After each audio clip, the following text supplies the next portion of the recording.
Bonjour et merci de nous retrouver pour la foi prise au mot, votre rendez-vous de formation chrétienne. Nous voilà parvenus à la fin de l'Avent et donc à la fin de notre série d'Avent sur Paul. Logiquement, nous voilà aussi à la fin de la vie de Paul que nous allons quitter sur une dernière lettre, peut-être la plus centrale dans notre thème, l'Épître aux Romains.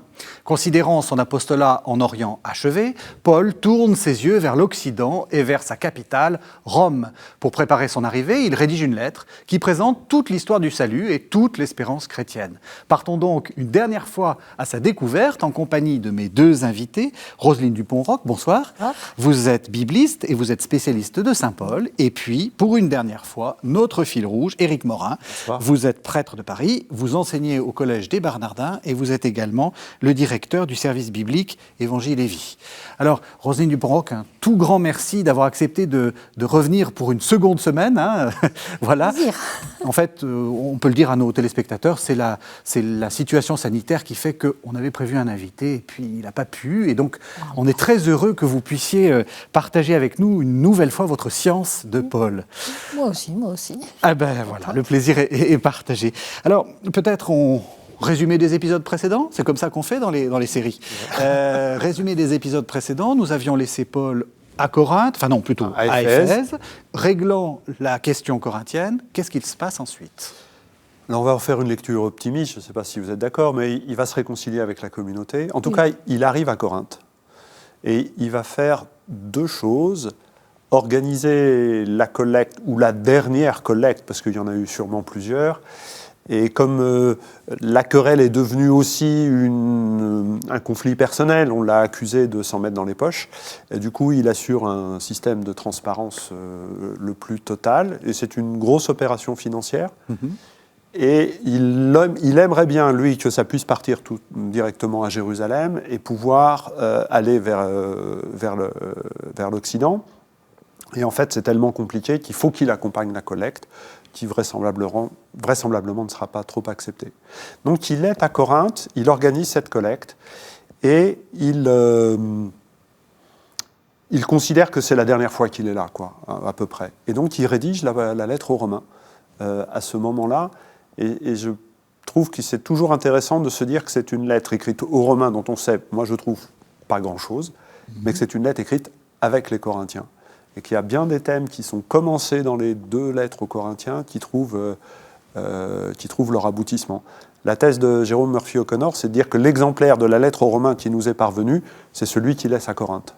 Je trouve que c'est... On sait des petites choses sur l'église de Rome. On sait qu'il y a des chrétiens à Rome depuis bien avant Paul, évidemment, puisque Paul va y arriver. En fait, il voulait y aller pour préparer un voyage en Espagne, où il n'est jamais allé, mais il ira comme prisonnier. Donc il ira quand même. Mais on sait quand même qu'il y avait des chrétiens à Rome depuis au moins dans les années 49, puisque Claude a fait passer un édit comme quoi il expulsait de Rome ces juifs qui s'agitaient à l'instigation d'un certain Christos, probablement des chrétiens. On les retrouve à Corinthe, Aquila et Priscille, qui venaient d'Italie. Bon. Mais on voit aussi à travers la lettre qu'il y a quand même un problème dans l'église de Rome, ou les petites églises de Rome, c'est ce différend très fort et finalement ce mépris réciproque entre les chrétiens venus du judaïsme et les chrétiens venus du paganisme. Avec les uns qui se réclament évidemment de l'ancienneté de leur attache avec Jérusalem, et les autres de la nouveauté du Christ, en considérant sûrement de très haut les chrétiens venus du judaïsme, et ça Paul n'en veut pas. Et quand même, la finale de la lettre aux Romains au chapitre 15, c'est « Accueillez-vous les uns les autres comme le Christ vous a accueillis ». Il y a donc aussi un problème de vie d'église qui se pose à Rome. Oui, on a l'impression que, parce qu'on est à Rome, on est au cœur du paganisme, mais en fait, le judaïsme est plutôt à la mode à cette époque-là. Il y avait des communautés juives très importantes. Voilà, et c'est une lettre qui est quand même très ancrée dans le judaïsme. On va en parler. Lorsqu'il va refaire tout le plan de Dieu, en fait, il fait allusion à toute la révélation. Oui. C'est une lettre très savante, en fait. C'est une lettre qui veut être complète, qui essaye, c'est en partie un traité, même si c'est quand même une lettre adressée, parce que Paul, je crois, reprend à la fois ce qui a été son apologie et toute sa conception du salut. Oui. Et du salut, pas seulement pour les uns, pas seulement pour l'humanité, mais c'est la première fois qu'il va jusqu'à la création tout entière, on en parlera. De ce point de vue-là, c'est une lettre singulière. Souvent on dit c'est le cœur de fait, il y a beaucoup de choses centrales chez Paul, mais c'est une lettre qui, dans son genre littéraire, est singulière. C'est pas une lettre d'occasion, c'est pas comme on disait la semaine dernière, comme aux Corinthiens, les remettre devant la croix. Ça veut pas dire qu'il ne met pas les chrétiens de Rome devant la croix, mais c'est vraiment une lettre d'une nature différente. Justement parce qu'elle essaye d'avoir un regard un peu global qu'on ne retrouve pas ailleurs. Justement, c'est en prenant cette lettre comme modèle qu'on a fait de Paul le théologien. Est-ce qu'à votre avis, Paul, c'est quelqu'un qui a plutôt tendance à écrire des épîtres aux Romains ou au contraire quelqu'un qui est face au terrain, en fait? Comment vous le voyez, vous, Paul? Moi, c'est plutôt celui des Corinthiens que je préfère. Oui, c'est Je crois qu'il est toujours face au terrain. Là aussi, à Rome, il est face au terrain, mais il a vraiment des choses à mettre au point. Et peut-être même à mettre au point avec lui-même. Parce que les chapitres 9 à 11 de la lettre aux Romains, c'est enfin quand même Paul qui se retourne vers les siens, vers ces juifs qui sont ses frères, et qui dit, mais enfin, pourquoi ils n'ont pas suivi? Et il y a une souffrance de Paul qui paraît là. Quand il dit, je voudrais être anathème, séparé du Christ, pour mes frères de religion qui n'ont pas suivi, on voit bien qu'il y a une incompréhension au bout de laquelle il n'arrive pas, d'ailleurs. Il n'arrive pas à s'en sortir. En plus que juste avant, il vient de dire « Rien ne pourra nous séparer de l'amour du Christ ». Exactement. Et puis ensuite, il dit « Moi, je voudrais bien être séparé ». Il vit quelque chose de terrible, et il terrible. essaye de régler aussi ses comptes avec ses propres problèmes. Il y a un côté testament, il y a un côté point-étape, au moins point-étape, parce qu'il meurt plutôt 10 ans après, donc il y a encore un grand trou, on ne sait pas trop ce qui se passe. Mais en tout cas, il y a un point-étape après la querelle de Corinthe, après avoir évangélisé et installé les communautés tout autour de la mer Égée. Là, il y a quelque chose de plus dense. Alors, si certains téléspectateurs ont écouté la bande-annonce, j'ai proposé comme bande-annonce l'idée de dire que le but de l'Épître aux Romains, c'est de répondre à cette question comment faire quand le monde est pourri et qu'on a l'impression que Dieu est très, très grognon? Est-ce que c'est ça le problème? C'est pas le mot. Ou très en colère? Et d'ailleurs, la lettre ne commence pas comme ça, mais dès le verset 19, la colère de Dieu se révèle. Voilà. Paul qui regarde au fond, mais alors il ne regarde pas d'abord un monde pourri, comme vous dites, il regarde un monde à travers ce qui a été proposé et ce qui est à l'œuvre en Jésus-Christ. C'est-à-dire que pour lui, il y a une espèce de travail de fond dans ce monde qui est un travail de réajustement. Il va parler de justification, mais pour moi, c'est un réajustement au projet de Dieu, qui est un projet créateur, qui est un projet de bénédiction. Et devant ce travail, alors il constate l'état du monde, et l'état du monde par rapport à ce projet de Dieu qui se réalise dans le Christ, c'est effectivement un monde qui est parti très loin, un monde qui s'est désajusté, et un monde qu'on peut analyser comme un monde sous la colère de Dieu. C'est-à-dire, c'est pas Dieu qui est en colère et qui châtie, mais laissé à lui-même, le monde se défait. Le monde s'auto-détruit. On le voit que le monde s'auto-détruit. J'allais dire, c'est quand même c'est contemporain. C'est très contemporain comme. Donc, il va effectivement avoir un long passage sur cette colère de Dieu qui est à l'œuvre dans un monde qui a perdu cet ajustement, qui s'est détourné de l'axe créateur. C'est la définition de l'Évangile. Cette lettre essaye de définir l'Évangile. Et certes, il y a des tas de réflexions qu'on peut faire pour essayer de voir un plan d'ensemble, une progression. Et en même temps, il y a tout au long du texte des formules ciselées qui essayent de dire, de reformuler l'Évangile. On le verra dans un tel ou autre texte. Et l'Évangile, c'est une puissance qui va de la foi à la foi. Et donc, c'est quelque chose qui doit grandir. Et dans le monde tel qu'il est, alors pour regarder le monde tel qu'il est, en se disant Dieu pourrait être en colère quand même quand il voit ce qu'il voit, il dit que le monde est livré. Et puis il termine toute sa réflexion à la fin du chapitre 4 en rappelant Jésus qui a été livré pour nos fautes et qui est ressuscité pour notre justification. Comme si le fait que le monde soit livré à ces forces qui le déconstruisent, ça prépare déjà que Jésus soit livré pour nous et pour nous pardonner et pour entrer dans ce qu'on va appeler tout à l'heure une certaine surabondance de vie. Mais comme dans les Corinthiens, mais de façon plus large, la lettre est bâtie sur un renversement. On va commencer par effectivement définir l'Évangile, comme la justice de Dieu qui se révèle, donc ce réajustement de la foi à la foi. Et puis il y a une longue plongée dans la colère de Dieu, mais si on s'arrête là, et moi une année en enseignant ça à mes étudiants, je m'étais arrêtée sur ce chapitre 1, mais j'ai failli me faire fusiller à la sortie. Je ne voulais pas, mais oui, ils étaient plongés dans la colère de Dieu, ce monde qui s'auto-détruit, livré à lui-même qui se défait. Et les années suivantes, j'ai dit, on prend tout le passage et on va aussi jusqu'au chapitre 3, où, mais en réalité, mais maintenant, en fait, c'est la justice de Dieu qui travaille ce monde et qui le réajuste. C'est-à-dire, on a le même renversement dont le pivot est le Christ crucifié, le Christ livré pour nous, pour nos péchés, et ressuscité pour notre réajustement. C'est important ce que vous dites, parce que là aussi, sans vouloir faire de l'actualité à tout crin, on voit bien qu'il faut à tout prix maintenir les deux, parce que sinon, le monde est désespérant. Absolument, sinon le monde est désespérant. Et le chapitre 1 de la lettre aux Romains, désespérant à partir du verset 19, si on le lit pour lui-même. Ouais. Et ça dure un petit moment. Quoi. Ouais. La première semaine, avec la lettre aux Thessaloniciens, on a parlé de l'Évangile, comme d'une puissance qui transforme, alors qui transformait la communauté, qui transforme aussi celui qui porte le message. Et là, c'est la lettre aux Romains, elle se focalise de nouveau sur l'Évangile comme puissance qui transforme le monde. C'est sûrement dans la théologie de Paul un élément bien singulier de cette lettre-là. L'Évangile transforme le monde. Qu'est-ce qu'il y a comme plus beau espérance ?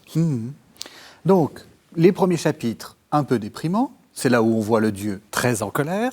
Et puis, vous avez dit, à partir du chapitre 3, une sorte de basculement.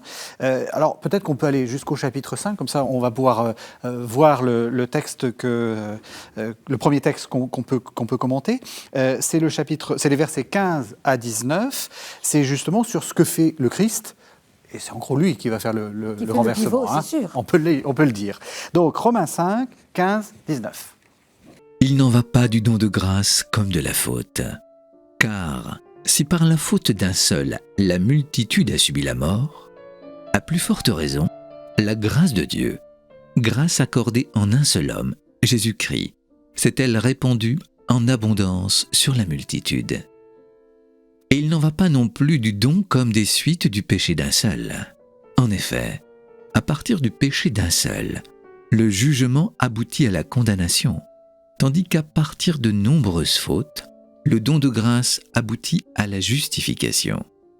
Car si par un seul homme, par la faute d'un seul, la mort a régné, à plus forte raison, par le seul Jésus-Christ, régneront-ils dans la vie ceux qui reçoivent l'abondance de la grâce et du don de la justice.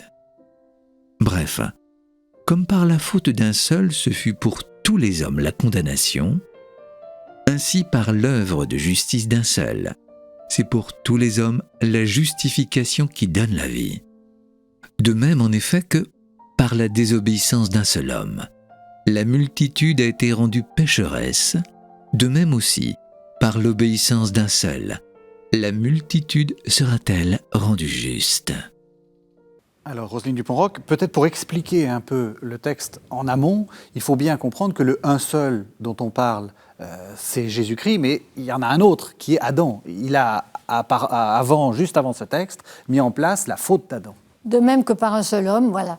Le péché est entré dans le monde, donc le péché intrusif dans le monde. Il n'est pas originel, il n'était pas là, il est entré par le péché de la mort. Et alors on attend le de même que, on attend un parallélisme entre ce seul homme, anthropos, c'est aussi l'humanité, Adam, et Jésus-Christ. Mais la comparaison, elle est refusée tout de suite. Et ce que nous avons entendu, c'est un refus de comparaison. Ce n'est pas comme, on a entendu plusieurs fois, et ce n'est pas comme, et il n'en va pas de même, etc. Et l'expression de Paul est très forte, c'est un « mais beaucoup plus », mais combien plus ? C'est-à-dire qu'il y a une fausse comparaison qu'on pourrait installer, et qui là, ça a été installé, parce qu'on a mal lu ce texte, entre ce qu'a fait le premier homme, ou ce qu'ont toujours fait les hommes, et ce qu'a fait le Christ, alors qu'en réalité, ce qu'a fait le Christ, c'est quelque chose qui déborde largement et infiniment, il y a un infiniment plus de la grâce. Et donc je crois qu'il faut lire le texte à l'envers. Il faut lire le texte à l'envers, il faut partir de ce don de la grâce devant lequel Paul est ébloui. Voilà, on va être réajusté à l'amour de Dieu, le monde va être réconcilié. Et à ce moment-là, on se retourne et on mesure que oui, on va être tous réconciliés et que de fait, on était tous perdus. D'où cet un seul homme qui en fait réunit tout le monde. Paul veut dire, il n'y a pas de reste. Il n'y a pas de reste dans la proposition et dans l'offre de salut, et donc il n'y avait pas de reste dans la réalité de péché et de délabrement du monde. Attendez, parce que là, vous avez dit quelque chose de très, très important. C'est l'idée que le Christ n'est pas venu réparer, entre guillemets, la faute d'Adam. Il est venu faire rentrer dans un autre régime, en réalité. Absolument. C'est-à-dire qu'on ne revient pas à l'état paradisiaque d'avant. Ça, on va pas revenir. On est dans beaucoup plus. Dans quelque chose qui dépasse infiniment et qui est, en fait, l'ultime du projet de Dieu pour Paul. Oui. Le projet de Dieu se réalise pleinement dans cette présence du Christ au monde. Au fond, ce Christ qui est lui aussi un seul homme. Au fond, le Christ, c'est déjà celui qui porte avec lui, qui prend en lui l'humanité pour la réconcilier. Alors Éric Morin, là, le mot grâce va recevoir presque une autre définition que ce que c'est en Galates. Parce qu'en Galates, c'était juste le don. Enfin, on a déployé un petit peu plus les composantes du mot grâce. Là, c'est presque une sorte de synonyme de la plénitude de Dieu, finalement. S'il reprend son sens le plus ordinaire, celui de don. Oui. Voilà, tout simplement. C'est le don. Et ce don, c'est la personne de Jésus. Et ce don, il a une logique interne à laquelle aboutit le texte que nous venons d'entendre, c'est celui de la surabondance. Il y a cette phrase qui vient conclure ça et que nous connaissons, là où le péché a abondé, la grâce a surabondé. Une espèce de dissymétrie constante qui appartient au dessein de Dieu. Par rapport à cette puissance transformante de l'Évangile, on mesquine, on est petits joueurs et petits gagneurs, et Dieu, il continue de rentrer dans sa logique de la surabondance. Et finalement, là encore, Paul est assez proche non pas des propos de Jésus, mais d'un certain nombre d'enseignements qui se retrouvent dans le Sermon sur la montagne. On te demande de faire 1000 pas, fais-en 2000. Et la logique du don de Dieu, elle est d'être surabondante, nécessairement. Et ça, c'est, je crois, une bonne clé de lecture pour beaucoup de lettres de Paul. Oui, parce qu'il va loin dans ce sens, puisque précédemment, dans la lettre Galates, il a donné comme modèle de la foi d'Abraham. D'Abraham, qui, historiquement, même si je ne sais pas où situe Abraham, précède le Christ, ça c'est au moins sûr. Ouais. Donc cette surabondance, elle a un effet aussi de reflux. Elle engloutit finalement le passé, elle prend en charge toute l'histoire, depuis les origines au fond, depuis le début. Alors qu'est-ce que c'est ? Oui, mais on est parti vers le passé. Moi, j'aimerais aussi qu'on aille vers le futur, parce que comment est-ce qu'on peut se représenter les choses ? Il dit si par un seul homme, par la faute d'un seul, la mort a régné, par le seul Jésus, régneront-ils dans la vie ? C'est ça notre espérance, c'est de régner dans la vie. C'est ça l'espérance, et c'est ça aussi qui est à l'œuvre. Qu'est-ce que ça veut dire ? Alors, le fait d'être roi, c'est quand même... Derrière, il y a l'image de filiation, l'image de liberté, l'image d'infinie dignité dont on a déjà parlé. Enfin, le roi, c'est vraiment celui qui a désormais tout pouvoir.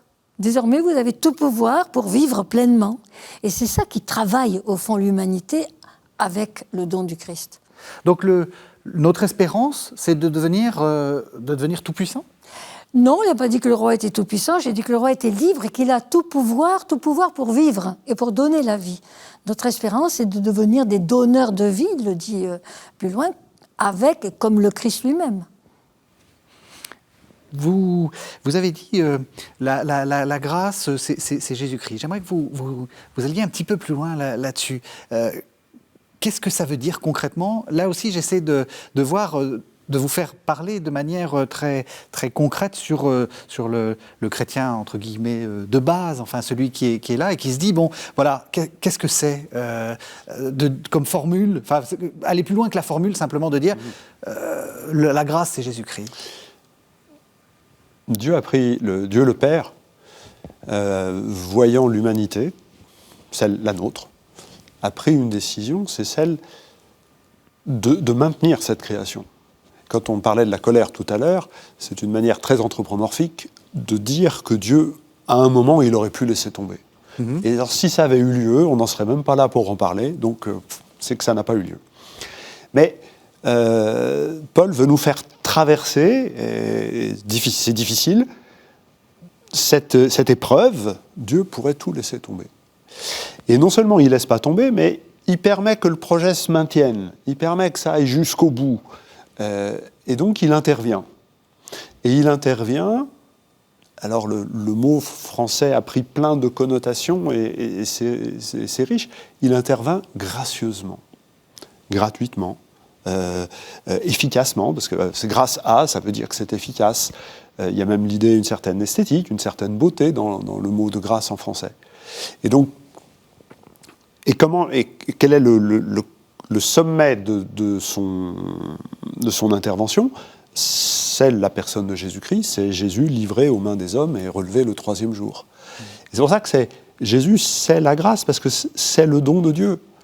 C'est ça qui remet l'humanité dans cette relation gracieuse entre le Créateur et la créature, entre les créatures entre elles, entre les hommes et les femmes entre elles, réciproquement. Moi, je dirais, je ne suis pas sûre qu'on puisse dire... la vision de Paul, c'est que Dieu aurait pu laisser tomber, qu'il ne laisse pas tomber. De toujours à toujours, la vision de Paul, c'est quand même que Dieu veut de toujours à toujours tout donner à l'humanité. Et le Christ est dans le projet de Dieu, là aussi de toujours à toujours, puisque les successeurs de Paul, Colossiens et Éphésiens, diront qu'il participait même au projet créateur. Donc il n'intervient pas à un moment donné, il est déjà là depuis le début et ça fait partie du projet de Dieu. Mais c'est en se retournant sur, au fond, la façon dont cette humanité le reçoit, que Paul se dit... Il aurait pu laisser tomber. Il aurait dû laisser tomber.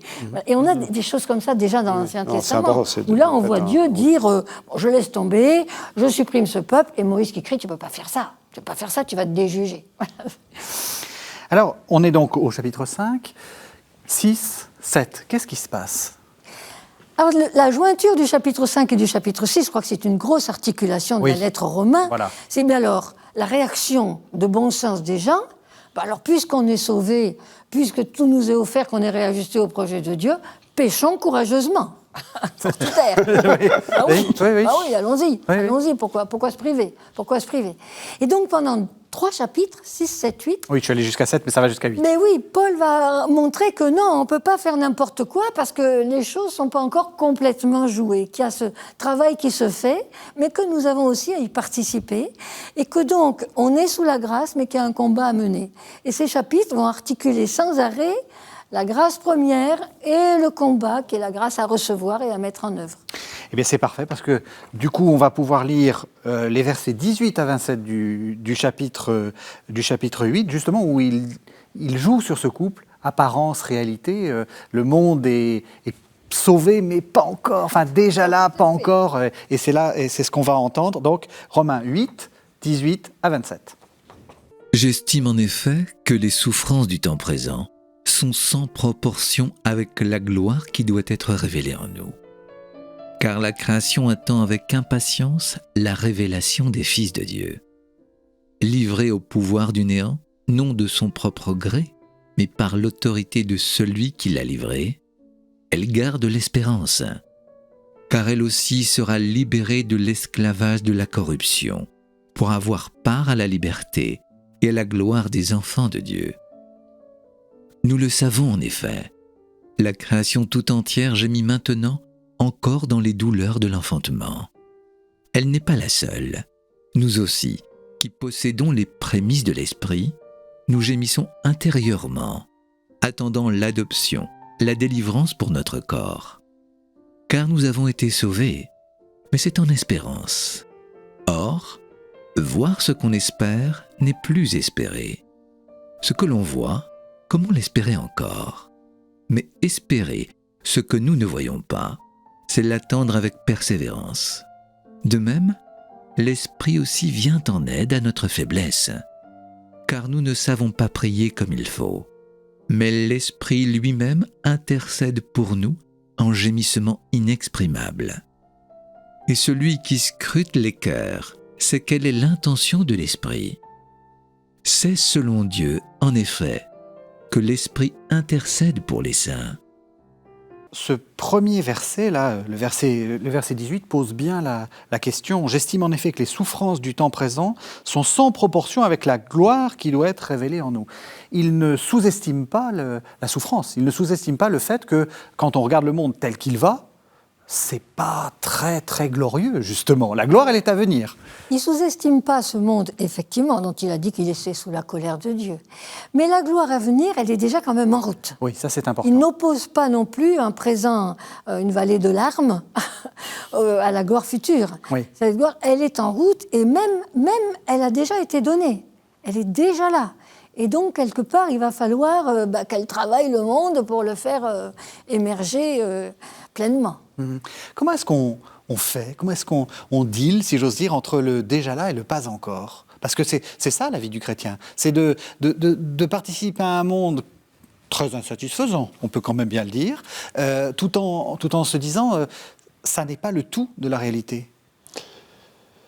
Le texte le dit, la création attend la révélation des fils. Oui. Comment est-ce que vous comprenez ça? Et le pape François, dans Laudato Si, dit la création attend qu'il y ait enfin une humanité filiale.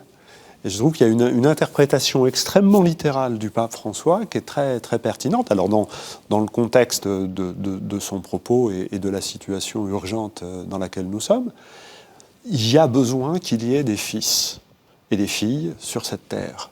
C'est-à-dire des gens, et des hommes et des femmes qui savent que la vie, elle est reçue parce qu'elle est donnée et qui vont accepter d'être simplement des échangeurs, des passeurs de vie les uns entre les autres. La création a besoin de ça.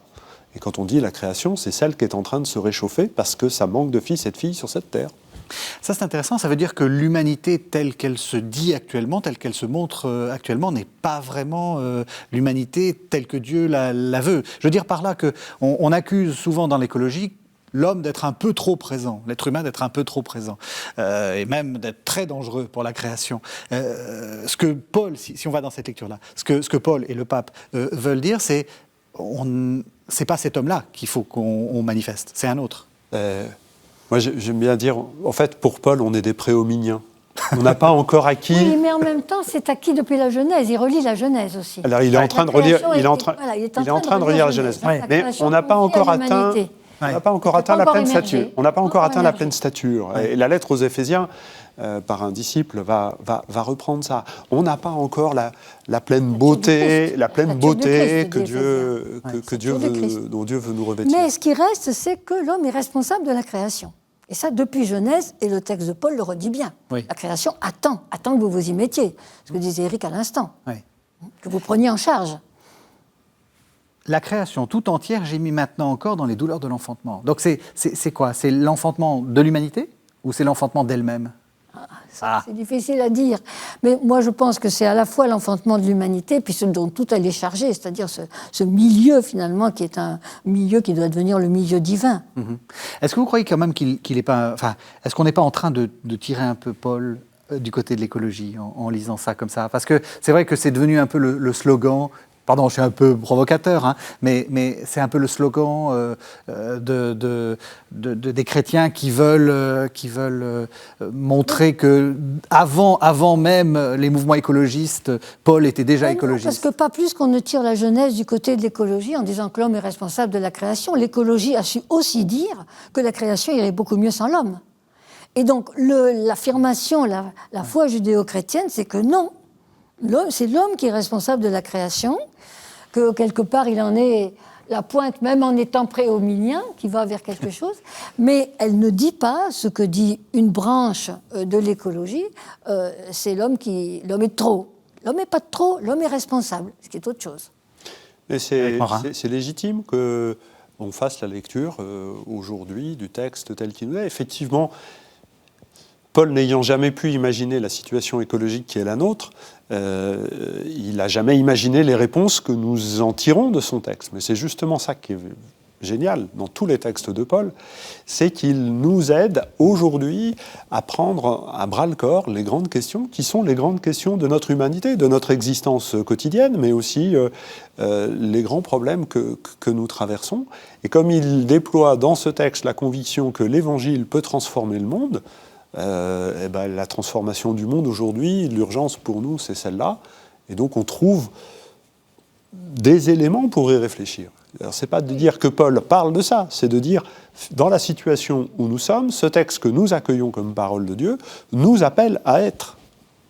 Tout à fait. Oui, il nous est inspirant, c'est pour ça qu'il est inspiré. Oui. Bien sûr. Ouais, Bien sûr. Bien sûr.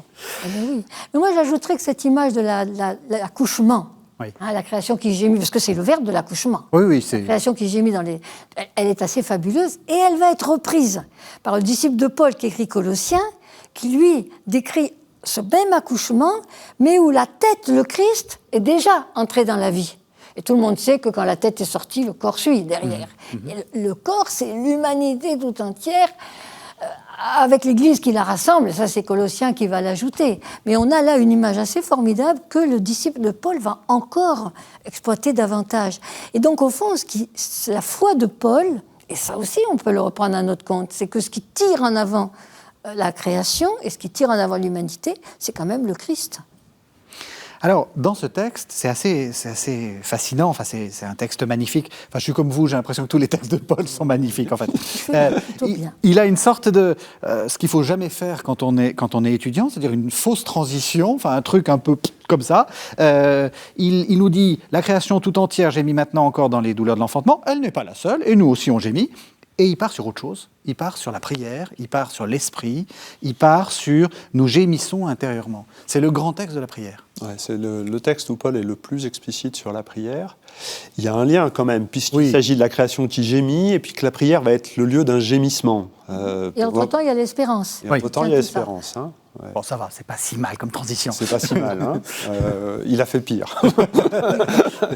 Et alors, ça part d'une réalité avec laquelle je crois que tout le monde est d'accord. Nous ne savons pas prier comme il faut. Enfin, pas prier comme il convient, précisément. Et prier comme il convient, au chapitre 1, là, quand justement il parlait, il dit que l'humanité n'a pas su rendre grâce et louange au Créateur. C'est ça la prière qui convient. Et de fait, il y a des jours où on a du mal à dire merci. Il y a des jours où on a du mal à dire que c'est une bonne chose. Et l'esprit, alors on oublie aussi la fin de la phrase, mais l'esprit vient au secours de notre faiblesse. Oui. Et ça, je trouve que c'est très important parce que quand un homme, une femme prend du temps pour la prière, par-delà la conscience qu'il en a, l'Esprit Saint vient traverser sa vie pour faire monter une intercession qu'il ne comprend pas forcément, un gémissement, qu'est celui du monde qui attend la bénédiction de Dieu. Et ça rejoint quelque chose de très simple que sûrement les téléspectateurs sont en train de vivre. Il y a des crèches dans les maisons, on se retrouve en famille avec un temps de silence, avec un Notre Père, un Je vous salue Marie.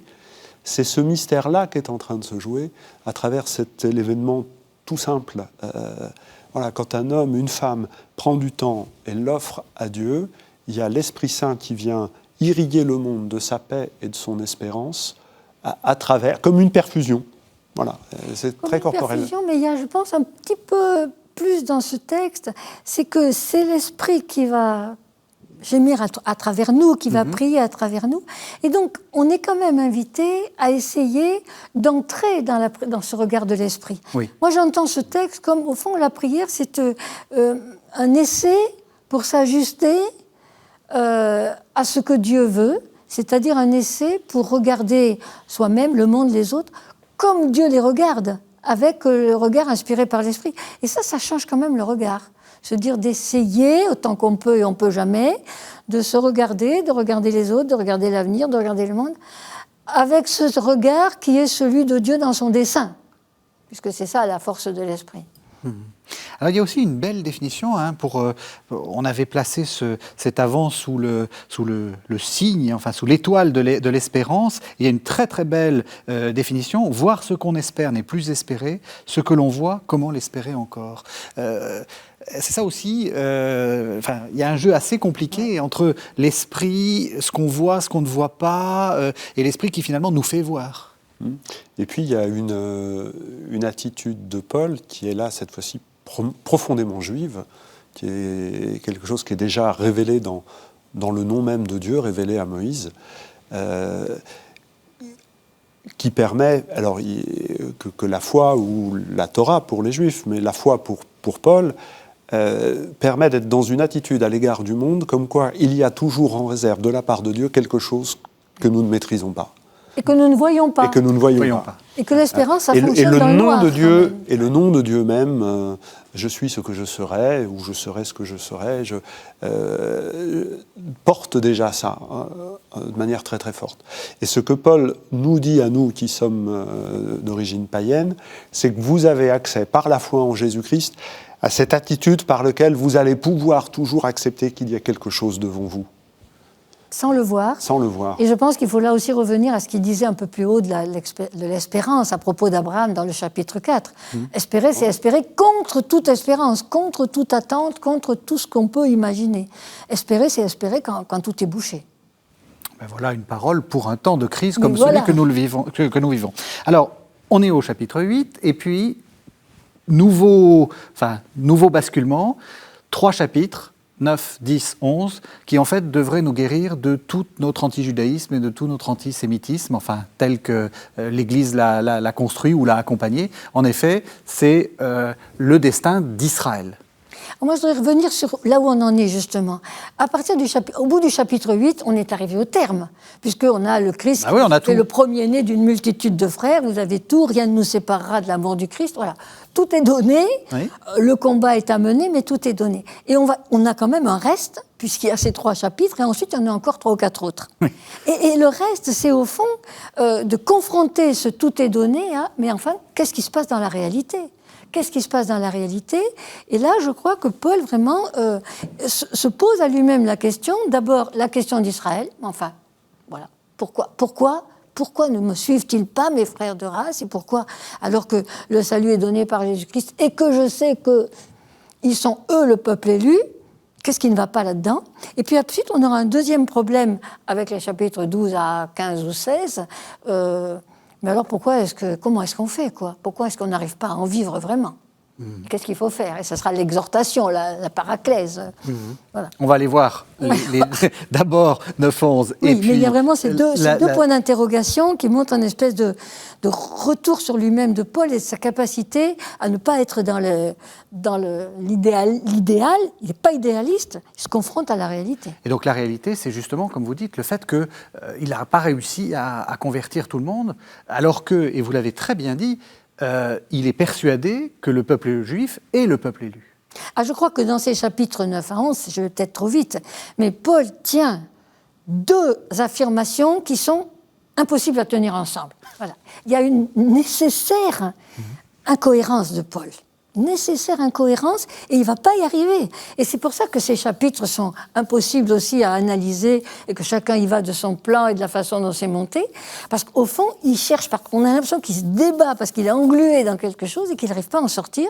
Et à la fin, il s'en remet à la gloire de Dieu, que les desseins de Dieu sont insondables et que sa gloire est immense. Allez, voilà. Et les 2 affirmations qu'il n'arrive pas à tenir ensemble, cette nécessaire incohérence, c'est tout Israël sera sauvé parce qu'Israël reste le peuple élu de Dieu et que les promesses de Dieu sont sans retour. Quand Dieu s'engage, c'est pour toujours. Et d'autre part, c'est le Christ qui nous offre cette voie de la réconciliation de l'humanité et du salut. Et Israël n'a pas reconnu le Christ. Allez tenir ça, il se bagarre pendant 3 chapitres. Paul Beauchamp, quand il commente le chapitre Donc, 9, un exégète, la fin du XXe siècle. La fin du XXe siècle. Et un grand. Oui. Un grand monsieur. Dit, Paul s'interdit de tout nous dire et il nous dit que nous ne comprendrons pas tout. Voilà, on en est là. Mais il y a eu une conviction, une phrase forte qu'il dit à ce moment-là, c'est « La parole de Dieu n'est pas mise en échec ». Voilà, ça va se réaliser. Et il commence dans le chapitre 9 à regarder, principalement dans le livre de la Genèse, mais un petit peu dans l'Exode, comment Dieu s'y est pris. Il y avait 2 fils d'Abraham, Isaac et Ismaël, et puis voilà, il n'y en a qu'un des 2 qui devient le fils de la promesse, et puis on avance comme ça. Et on a toujours le sentiment qu'il y en a qui sont restés sur le côté, mais Dieu est capable justement de prendre les restes et d'en faire autre chose, et du coup ça ne marche pas. C'est comme ça que ça fonctionne. Et donc la parole de Dieu n'est pas mise en échec. Et donc s'il y en a qui ne croient pas au Christ, si Israël ne croit pas au Christ, la parole de Dieu n'est pas mise en échec. Et on tient toujours ce paradoxe, on tient ces 2 bouts-là. Donc Israël, le peuple juif, est de l'ordre du mystère. Il y a quelque chose qui se résoudra à la fin. Il peut même aller plus loin, je crois. D'une part, Israël cheminera à côté de l'Église jusqu'à la fin des temps. Voilà. C'est nécessaire. C'est nécessaire, et le Concile Vatican II l'a redit avec force. Et le pape Benoît XVI et nos frères juifs ont pris acte que nous avions enfin dit cela. Et en même temps, il y a des choses qui doivent évoluer. Il nous faut aussi dire que nous, disciples de Jésus, qui nous savons sauvés par Jésus, nous avons besoin d'Israël à nos côtés pour accueillir le Christ. Il ne s'agit pas simplement de dire que l'Esprit planait sur Israël pour qu'arrive le Messie dans la chair, et que maintenant il souffle sur l'Église pour qu'on accueille le Messie dans la gloire. Il souffle encore aujourd'hui sur Israël pour que l'humanité accueille le Messie dans la gloire. Et après ça, très honnêtement, j'en suis un peu là de ma réflexion personnelle, je ne suis pas capable d'aller beaucoup plus loin. Je ne suis pas capable d'en spécifier davantage et de dire. Mais je crois que l'équation se pose comme ça pour nous aujourd'hui, après tous ces siècles pas très reluisants, et après que le Concile Vatican II nous ait remis ces 3 textes de Paul entre les mains en disant « débrouillez-vous avec ça ». Oui, parce que Paul, on l'a quand même oublié. Parce qu'on l'a oublié, il ne dit jamais que Dieu a abandonné Israël. Au contraire, cette espèce de nécessité. Et même il termine par une espèce de jeu de dialectique ou de jalousie entre Israël et les chrétiens, les disciples du Christ, comme quoi c'est au fond les uns qui entraînent les autres pour essayer de les dépasser. Donc une espèce de nécessité et de complémentarité. Et je crois qu'effectivement, même si on n'arrive pas à tenir les deux, même si Paul nous laisse avec ça, il nous laisse quand même devant cette affirmation qu'il y a une nécessité d'Israël en face des croyants, et peut-être une nécessité des croyants au Christ en face d'Israël, et qu'on ne s'en sortira pas. Et en même temps, Israël nous empêche, nous les croyants au Christ, de nous refermer sur notre complétude, de croire qu'on tient tout. Non, il y a Israël, et il y a peut-être encore d'autres aussi. Est-ce que ce n'est pas rassurant, justement, que Paul ne soit pas le lieu de toutes les réponses ? Parce que c'est ce qu'on a un peu beaucoup fait, avec des formules toutes faites, par la foi on sera sauvé, etc. Oui. On a durci, on a voulu des réponses, on les a trouvées, c'est facile. Mais Paul passe son temps à réouvrir les questions. Et c'est ça qui est extraordinaire. Et c'est ça qui nous force à les reposer aujourd'hui, autrement. C'est ce qu'on voyait la semaine dernière, quand déjà, Paul, avec sa communauté de Corinthe, 5-10 ans après, pétrifie le message dans des slogans, et 2000 ans plus tard, c'est ça l'exégèse, c'est essayer de ressortir les choses, et puis tout d'un coup on se découvre, ah tiens, c'est ça que ça veut dire, c'est ça qui est fantastique dans ce travail-là. Et c'est vrai qu'il y a une lecture de Paul où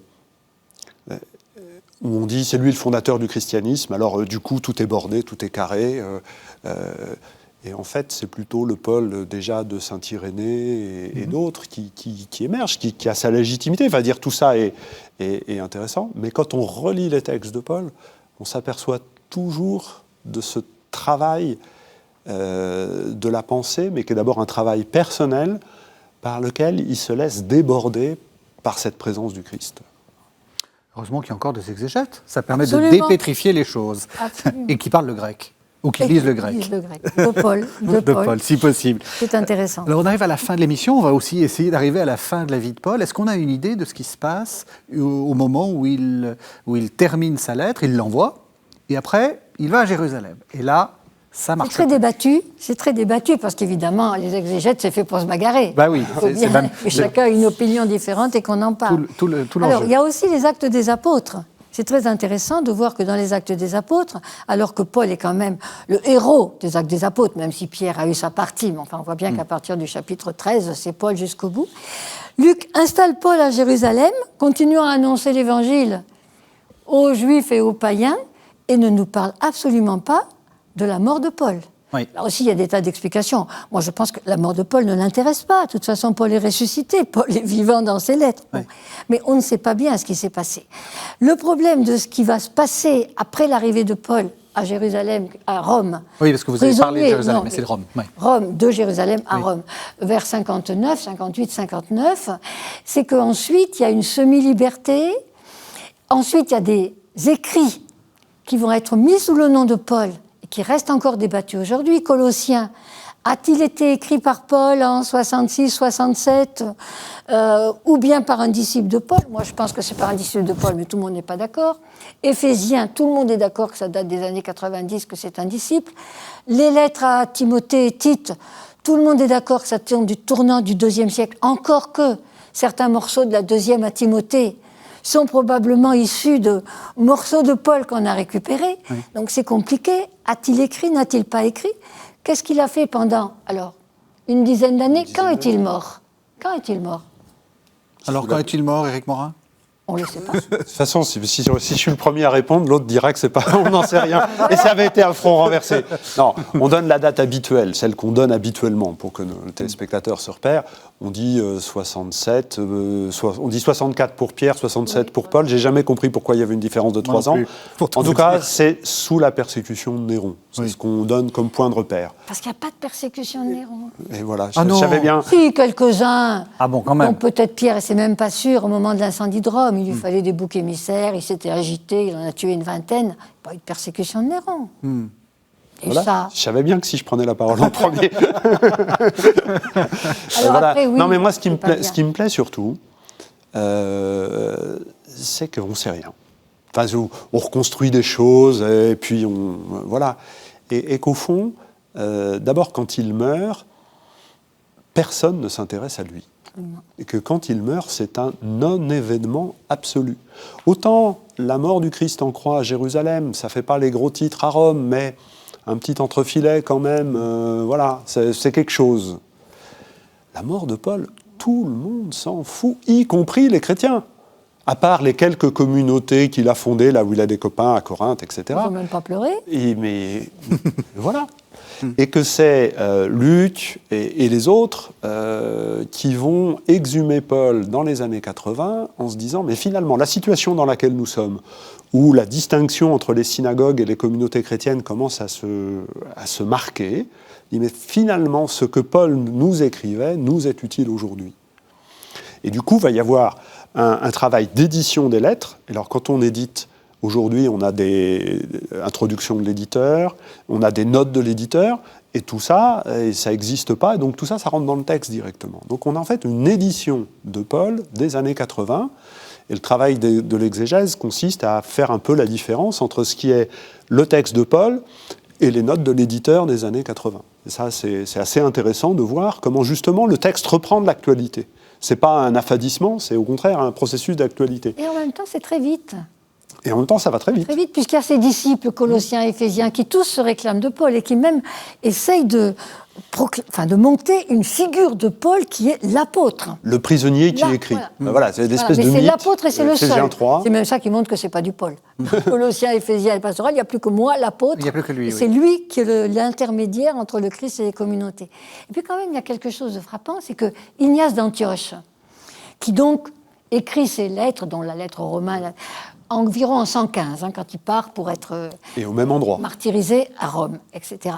Ignace d'Antioche ne cite pas un seul texte d'évangile, et il cite sans arrêt, sans le dire, mais il est pétri de Paul. Il cite du Paul sans arrêt. On voit bien. Alors il a une écriture qui a quelque chose comme celle de Paul, de très ramassée, de très belle, mais il connaît les lettres de Paul. Voilà. Alors on arrive à toute fin de la série et à la toute fin de l'émission. J'ai envie de vous poser une question difficile à l'une et à l'autre. Qu'est-ce qu'il faut retenir de Paul dans ce temps un peu compliqué que nous vivons? Et en gros, qu'est-ce que vous proposeriez aux téléspectateurs comme parole de Paul ou comme vision de Paul pour fêter Noël? Les autres questions, elles étaient prévues.